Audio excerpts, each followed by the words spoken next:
السلام علیکم ورحمۃ اللہ۔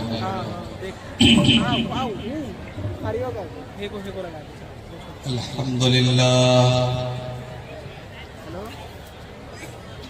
نحمده ونستعینه ونستغفره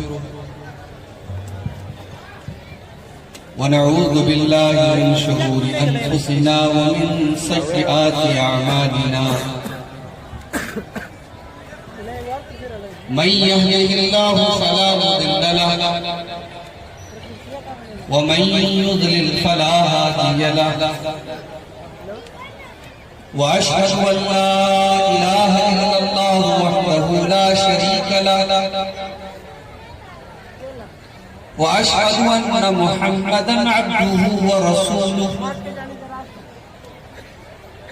يا أيها الذين آمنوا اتقوا الله حق تقاته ولا تموتن إلا وأنتم مسلمون يا أيها الناس اتقوا ربكم الذي خلقكم من نفس واحدة وخلق منها زوجها وبث منهما رجالا كثيرا ونساء واتقوا الله الذي تساءلون به والأرحام إن الله كان عليكم رقيبا يا أيها الذين آمنوا اتقوا الله وقولوا قولا سديدا يصلح لكم أعمالكم ويغفر لكم ذنوبكم ومن يطع الله ورسوله فقد فاز فوزا عظيما أما بعد فإن خير الحديث كتاب الله وخير الهدي هدي محمد صلى الله عليه وسلم وشر الأمور محدثاتها وكل محدثة بدعة وكل بدعة ضلالة وكل ضلالة في النار أعوذ بالله من الشيطان الرجيم بسم الله الرحمن الرحيم يا أيها الذين آمنوا قوا أنفسكم وأهليكم نارا وقودها الناس والحجارة عليها ملائكة غلاظ شداد لا يعصون الله ما أمرهم ويفعلون ما يؤمرون۔ صدر محترم اسٹیج کے اوپر موجود علماء کرام، محترم بزرگوں، نوجوان بھائیوں، پردہ نشین ماں و بہنوں، اصلاح معاشرہ کے نام سے آج کی یہ کانفرنس منعقد ہوئی اور میں چاہتا ہوں کہ اسی موضوع پر، جس موضوع پر آپ کوئی کانفرنس، چند باتیں آپ کے سامنے رکھیں۔ اصلاح معاشرہ کا مطلب کیا ہوتا ہے؟ اصلاح معاشرہ کا مطلب ہے سماج کی اصلاح کرنا،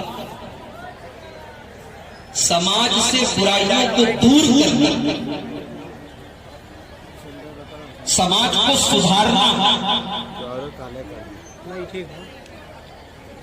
اصلاح معاشرہ کے نام پر بہت بڑے بڑے پروگرام ہو رہے ہیں، کانفرنسیں ہو رہی ہیں، کتابیں لکھی جا رہی ہیں، میگزین چھپ رہی ہیں، مگر کیا واقعی میں معاشرے کی اصلاح ہو رہی ہے؟ نہیں۔ سماج کی اصلاح نہیں ہو پا رہی، سماج نہیں سدھر رہا ہے، دن بدن برائیاں بڑھ رہی ہیں، وجہ کیا؟ سماج کیوں نہیں سدھر رہا؟ جواب اسی آیت کریمہ کے اندر موجود ہے جو میں نے آپ کے سامنے خطبہ مسنونہ کے بعد کہا۔ سماج کو سدھارنا چاہتے ہو، سماج کی اصلاح کرنا چاہتے ہو، اس آیت کریمہ پر عمل کر لو، سماج کی اصلاح کرو۔ یا ایھا الذین آمنوا قوا انفسکم واہلیکم نارا، اے ایمان والو تم اپنے آپ کو اور اپنے گھر والوں کو جہنم کی آگ سے بچاؤ۔ دنیا کی آگ پیٹرول اور ڈیزل سے جلتی ہے، لیکن جہنم کی آگ کس چیز سے جلے گی؟ فرمایا وقودھا الناس والحجارہ، جہنم کی آگ تو انسانوں سے جلے گی، جہنم کی آگ تو پتھروں سے جلے گی، اس کا ایندھن انسان اور پتھر ہوں گے۔ دنیا کی آگ میں کوئی جل جاتا ہے، اس کی ڈیڈ باڈی ہم دیکھ نہیں پاتے، کمزور دل و دماغ کا آدمی اس کی ڈیڈ باڈی کو دیکھ نہیں سکتا جب وہ جل جاتی ہے کوئی لاش۔ اللہ کے پیارے نبی فرماتے ہیں کہ جہنم کی آگ دنیا کی آگ سے 79 گنا زیادہ ہے، 69 گنا زیادہ ہے۔ جہنم کی آگ دنیا کی آگ 69 گنا زیادہ خطرناک اور تیز اور جلانے والی ہے۔ میرے پیارے بھائیو، اللہ تبارک و تعالیٰ او لوگوں تم دیندار عورت کو اپنے گھر میں لے کر کے آ جاؤ، کامیاب ہو جاؤ گے۔ دیندار عورت جب آپ کے گھر میں آئے گی تو آپ کے گھر کو جنت بنا دے گی، آپ کی ٹینشن کو دور کر دے گی، آپ کی دنیا اور آخرت دونوں کو کامیاب کیا۔ میری پیاری ماؤں بہنوں، اتنا بڑا پروگرام ہو رہا ہے، ظاہر ہے قرآن و حدیث کی باتیں ہو رہی ہیں، اصلاح معاشرہ کی باتیں ہو رہی ہیں، مگر پیدل چل کے روڈ سے یہاں تک جب میں آیا ہوں، میں نے جو بے پردگی دیکھی ہے، مرد و عورتوں کا جو اختلاط دیکھا ہے، اور جو بےہودگی میں نے دیکھی ہے، مجھے بہت افسوس ہو رہا ہے۔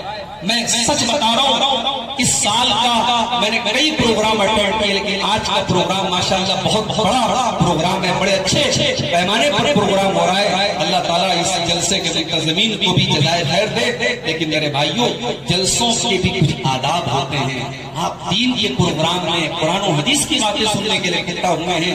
میں نے عورتوں کو دیکھا بے پردہ گھوم رہی ہیں، ٹہل رہی ہیں، جوان لڑکیاں اور مرد اور عورتیں سب ساتھ میں راستے میں چل رہے ہیں۔ یہ بےہودگی ہے میرے بھائیوں، اور یہ جلسے اور یہ اسلامی مجلس کے تقاضوں کے خلاف ہے۔ میری پیاری ماں اور بہنوں، آپ یاد رکھیں، ایک عورت جب دیندار ہوتی ہے، جب شرم و حیا والی ہوتی ہے، تو گھر جنت بن جاتا ہے۔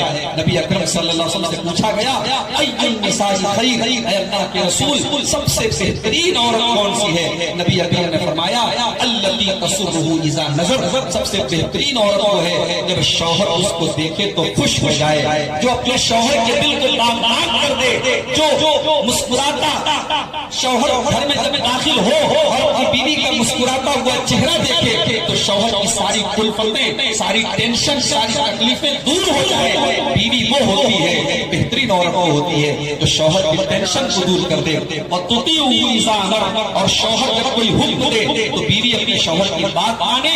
ولا تخالفہ فی نفسها ومالہ بما یکرہ، اور شوہر کے مال کو پانی کی طرح نہ بہائے، اپنی عزت و آبرو کی حفاظت کرے۔ ایسی عورت کو اللہ کے رسول نے کہا کہ وہ سب سے بہترین عورت ہے۔ ایسی عورت جب گھر میں آتی ہے میرے بھائیوں، تب گھر جنت بنتا ہے، اور تب گھر میں دینداری کا ماحول پیدا ہوتا ہے۔ آج ہمارے گھروں میں موبائل ہے، ٹی وی ہے، گھروں میں گانے بج رہے ہیں، ناچ گانے بج رہے ہیں، گندی گندی تصویریں دیکھی جا رہی ہیں۔ ہمارے گھروں کی جوان لڑکیاں آج ٹک ٹاک اور انسٹاگرام اور فیس بک کے اوپر جو فیشن کو دیکھ رہی ہے، وہی فیشن آج ہمارے گھروں میں آ رہا ہے، وہی کپڑے آج ہمارے گھروں میں آ رہے ہیں۔ میرے بھائیوں، سماج کی اصلاح کہاں سے ہوگی؟ سماج کہاں سے سدھرے گا؟ جب ہمارے گھروں کے اندر ہم جہنم کی آگ اپنے گھروں میں لے کے آ رہے ہیں۔ ہم اپنی بچیوں کو، اپنی بہنوں کو، اپنی بیٹیوں کو ہم جہنم کی آگ ڈھکیل رہے ہیں، تو بتاؤ ہمارے گھروں کی اصلاح کہاں سے؟ میری پیاری ماؤں بہنوں، کیا آپ اللہ کے رسول کی وہ حدیث نہیں سنی؟ آپ نے فرمایا میری امت کے اندر کچھ عورتیں ہوں گی جو جہنم میں جائیں گی، وَنِسَاءٌ كَاسِيَاتٌ عَارِيَاتٌ مُمِيلَاتٌ مَائِلَاتٌ، میری امت میں اندر ایسے عورتیں ہوں گی جو کپڑا پہننے کے باوجود ننگی ہوں گی، مُمِيلَاتٌ مَائِلَاتٌ، اور غیر مردوں کو اپنی طرف آکرشت کرنے والی، کھینچنے والی، مائل کرنے والی ہوں گی، اور وہ چلیں گی ان کے چلنے کا انداز بھی، ان کی چال بھی بے حیا عورتوں کی طرح ہوگی، وہ مٹک مٹک کے بے حیا عورتوں کی طرح چلیں گی، ان کی چال کے اندر شرم و حیا نہ ہوگی۔ رؤوسہن کاسمۃ البخت المائلہ، اللہ کے پیارے حبیب فرماتے ہیں ان کے ہیئر اسٹائل، ان کے بالوں کا اسٹائل اونٹ کے کوہان کی طرح ہوگا، وہ اپنے بالوں کا جولا ایسا بنائیں گے جیسے اونٹ کا کوہان ہوتا ہے۔ آگے آپ نے فرمایا لا يدخلن الجنہ، ایسی عورتیں جنت میں نہیں جائیں گی، اور جنت میں جانا تو بہت دور کی بات ہے، ولا یجدن ریحہا، وہ جنت کی خوشبو بھی نہیں پائیں گی، وہ جنت سے اتنی دور ہوگی کہ جنت کی خوشبو بھی ان کو محسوس نہیں ہوگی۔ میرے بھائیوں، آج ہم اپنی بیٹیوں کو، اپنی بیویوں کو، اپنی بہنوں کو جنت سے اور اس کی خوشبو سے دور کر رہے ہیں۔ آج باپ خود اپنی بیٹی کو لا کر کے ایسا کپڑا دے رہا ہے، بھائی خود اپنی بہن کو لا کر کے ایسا کپڑا دے رہا ہے، شوہر خود اپنی بیوی کو لا کر کے ایسا لباس پہنا رہا ہے کہ عورت کپڑا جب پہنتی ہے تو کپڑا پہننے کے باوجود وہ ننگی ہوتی ہے، بجائے اس کے کہ وہ لباس اور وہ کپڑا اس کے بدن کو ڈھانپ لے، اس کے بدن کو کور کر لے، اس کے بدن کو اور نمایاں کرتا ہے اور ایکسپوز کرتا ہے اور ظاہر کرتا ہے۔ یاد رکھو ایسے مرد بھی بے غیرت ہیں، ایسے مرد بھی دیوس ہیں، اور اللہ کے رسول کی وہ حدیث آپ نے سامنے رکھے، اللہ کے نبی صلی اللہ علیہ وسلم نے فرمایا ثلاثۃ لا ينظر اللہ عز وجل الیہ یوم القیامہ، تین ایسے بد نصیب لوگ ہیں، تین ایسے بد نصیب لوگ ہیں جن کی طرف قیامت کے دن اللہ تبارک و تعالیٰ دیکھے گا بھی۔ اتنے بد نصیب لوگ ہیں کہ اللہ تبارک و تعالیٰ ان کی طرف دیکھے گا بھی، ان سے بات بھی نہیں کرے گا، ان کو گناہوں سے پاک و صاف بھی نہیں کرے گا۔ تین ایسے بد نصیب لوگ ہیں جن کو اللہ تبارک و تعالیٰ قیامت کے دن اپنی رحمت سے دور کر دے گا۔ کون سے تین لوگ ہیں؟ نمبر ایک، العاق لوالدیہ، اپنے ماں باپ کو ستانے والا، اپنے ماں باپ کو دور دینے والا، اپنے ماں باپ کی آنکھوں میں آنسو لانے والا، والمرأۃ المتردلہ، اور مردوں کے جیسی چال ڈال بنانے والی عورت جو مردوں کے جیسا کپڑا پہنتی ہو، مردوں کے جیسے بال بناتی ہو، مردوں کے جیسے بات چیت کرتی ہو، جو مردوں کے طریقے کو اپنانے والی عورت ہو۔ اور تیسرا والدیوس، اور اللہ کے رسول فرماتے ہیں کہ تیسرا آدمی جو قیامت کے دن اللہ تبارک و تعالیٰ کی رحمت سے دور ہوگا وہ دیوس ہوگا، وہ بے غیرت آدمی ہوگا جو اپنے گھر میں، اپنے پریوار میں، اپنی فیملی میں بے غیرتی اور بے حیائی کو برداشت کرتا ہو، اس کی بیوی، اس کی بیٹی، اس کی بہن بے غیرتی کا کام کر رہی ہو اور وہ اپنی آنکھوں سے دیکھ کر کے چپ رہے یا سپورٹ کرے، تو ایسا آدمی دیوس ہے، بے غیرت ہے، اور اللہ تبارک و تعالیٰ قیامت کے دن اس کی طرف دیکھے گا۔ سماج کہاں سے سدھرے گا میرے بھائی جب ہم نے اپنے گھروں کو ہم نے بے غیرتی کا اڈا بنا دیا ہے۔ آج دیکھیں، ابھی آپ تقریر سن رہے تھے، رمضان کا مہینہ آنے والا ہے، نبی اکرم نے فرمایا کہ رمضان کا چاند دیکھ کر کے روزہ رکھو، اور رمضان جب ختم ہو جائے اور شوال کا چاند نظر آئے تو تم روزہ چھوڑ دو۔ یعنی نبی نے کہا تھا روزہ تم چاند دیکھ کر کے رکھو اور چاند دیکھ کر کے روزہ رکھنا چھوڑ دو۔ ہم نے کیا کام کیا؟ ہم رمضان کا چاند دیکھ کر کے نماز پڑھنا شروع کرتے ہیں اور شوال کا چاند دیکھ کر کے نماز پڑھنا بند کر دیتے ہیں۔ کتنے ہمارے بھائی ہیں رمضان میں وہ پانچوں ٹائم کی نماز کی پابندی کریں گے، فجر بھی پڑھیں گے ماشاءاللہ، رات میں تراویح بھی پڑھیں گے، اور جیسے ہی رمضان ختم نماز ختم۔ میرے بھائیوں، اپنے گھروں میں نماز کا ماحول بناؤ، اپنے بچوں کو نمازی بناؤ، اور چھوٹے چھوٹے بچوں کو مسجد میں لے کر کے آؤ۔ نبی اکرم صلی اللہ علیہ وسلم فرماتے ہیں مروا اولادکم بالصلاۃ وهم ابناء 7 سنین، جب تمہارے بچے 7 سال کے ہو جائیں، جب 7 سال کا تمہارا لڑکا یا لڑکی ہو جائے تو اس 10 سال کے ہو جائیں اور نماز نہ پڑھے تو اپنے بچوں کی پٹائی کرو، ان کو نماز کا پابند بناؤ، اپنے گھروں میں نماز کا ماحول بناؤ۔ میری پیاری ماں بہنوں، آپ اگر نمازی ہیں اپنی بچیوں کو بھی نمازی بنائیں، اپنے شوہر کو بھی آپ نمازی بنائیں۔ اگر ایک عورت چاہے تو اپنے بے نمازی شوہر کو نمازی بنا سکتی ہے، اگر عورت چاہے تو سگریٹ پینے والے شوہر کی سگریٹ بھی چھڑا سکتی ہے، شراب پینے والے شوہر کی شراب چھڑا سکتی ہے۔ اللہ تعالیٰ نے عورت کو جو جذبات کی طاقت دی ہے، یہ بہت بڑی طاقت ہے۔ عورت جذبات کی طاقت کے ذریعے بڑے مشکل کام کروا لیتی ہے۔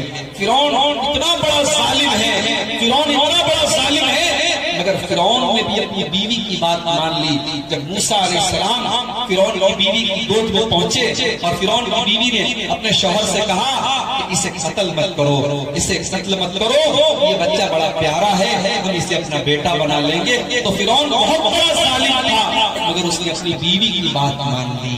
پتہ یہ چلا کہ آدمی کتنا ہی خطرناک اور کتنا ہی سخت دل ہو، لیکن عورت ایک ایسی چیز ہوتی ہے آدمی اس کے سامنے موم ہو جاتا ہے، نرم ہو جاتا ہے۔ میری ماں اور بہنوں، اگر آپ نماز کی پابندی کرتی ہیں، شوہر نماز نہیں پڑھ رہا ہے، آپ اپنے شوہر کو تلقین کریں، شوہر کو سمجھائیں، شوہر کو پیار سے محبت سے ہر طریقے سے سمجھائیں بجائیں۔ انشاءاللہ اگر آپ کوشش کرے گی آپ کا شوہر نمازی بن جائے گا۔ اور بڑی پیاری حدیث ہے، میں اکثر تقریروں میں وہ حدیث پڑھتا ہوں، ابو داؤد کی اور نسائی کی صحیح روایت ہے۔ اللہ کے نبی صلی اللہ علیہ وسلم فرماتے ہیں، رحم اللہ رجلا قام من اللیل، اللہ تعالیٰ کی رحمت نازل ہو اس مرد کے اوپر، اس آدمی کے اوپر جو رات اٹھ کر کے تہجد پڑھتا ہے، رات میں اٹھ کر کے جو تہجد پڑھتا ہے، وہ اور اپنی بیوی کو بھی اٹھاتا ہے، اپنی اہلیہ کو بھی اٹھاتا ہے۔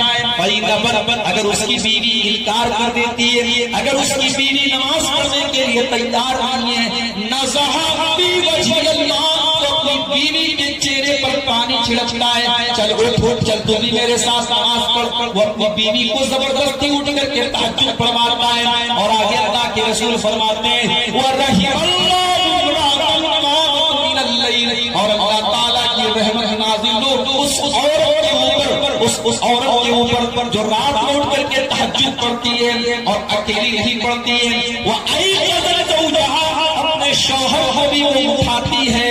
اگر شوہر انکار کر دے، نزہا فی وجہ الماء، تو اپنے شوہر کے چہرے کے اوپر پانی چھڑک کر کے شوہر کے اوپر پانی ڈال کر کے اٹھاتی ہے، چلو میں تہجد پڑھ رہی ہوں تم بھی تہجد پڑھ لو۔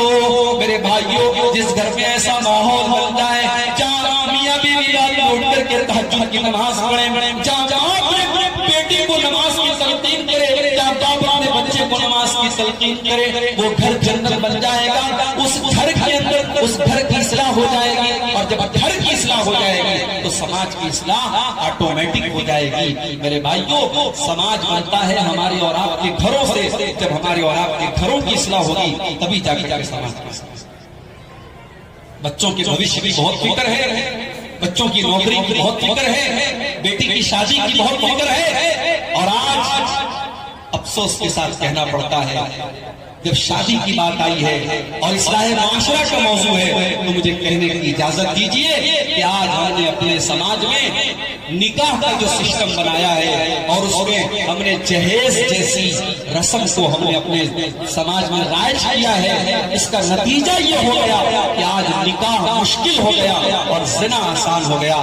زنا کرنے پہ کوئی خرچ نہیں ہے، کوئی پابندی نہیں ہے، اور نکاح کرنے میں ہزاروں جھنجٹ کے غریب باپ بیچارہ جس کے گھر میں دو چار جوان بیٹیاں ہوں وہ بیچارہ اسی غم میں گھلتا چلا جاتا ہے کہ میں اپنی بیٹیوں کی شادی کہاں سے کروں، میں ان کے جہیز کا انتظام کہاں سے کروں۔